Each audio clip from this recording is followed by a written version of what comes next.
Hi, I'm Sugar Gaysber McMillan, and I have a new book. This book is very special. It was definitely like downloaded into my head.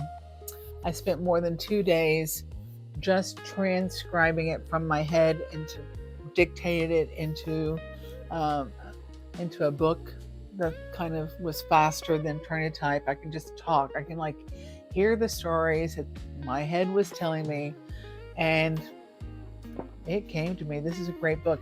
So the premise of this book is the pendulum has swung. That's kind of where we are now. Like things are really, we're just here. We're like in that, hopefully the last and it's going to come back. That's the premise.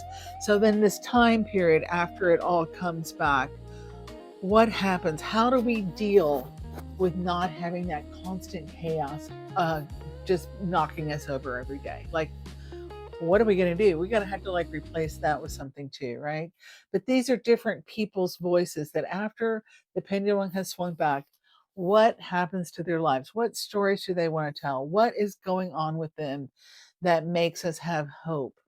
So I'm going to read the back really quick. The Pendulum Swings Back is a work of fiction told through deeply human stories set in a moment when everything feels close to collapse, like right now. Power shifts, trust erodes, ordinary lives are tested in extraordinary ways.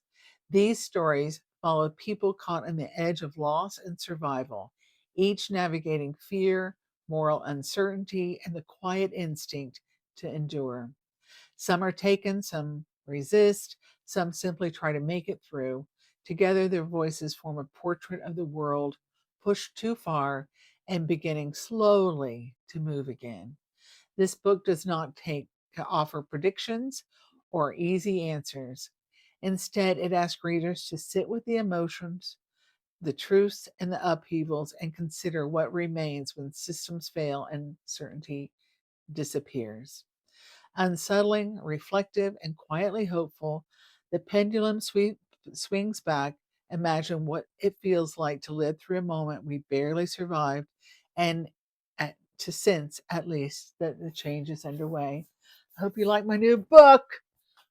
It was downloaded directly from above. I swear this just like came into my head. I heard these characters for 2 nights until I started working on this book. Uh, it was then 10-hour days to get it all out, but I love it. I hope you do too. The Pendulum Swings Back. Sugar Gay is for Macmillan on Amazon.com. I'll see you on Amazon. Have a great day.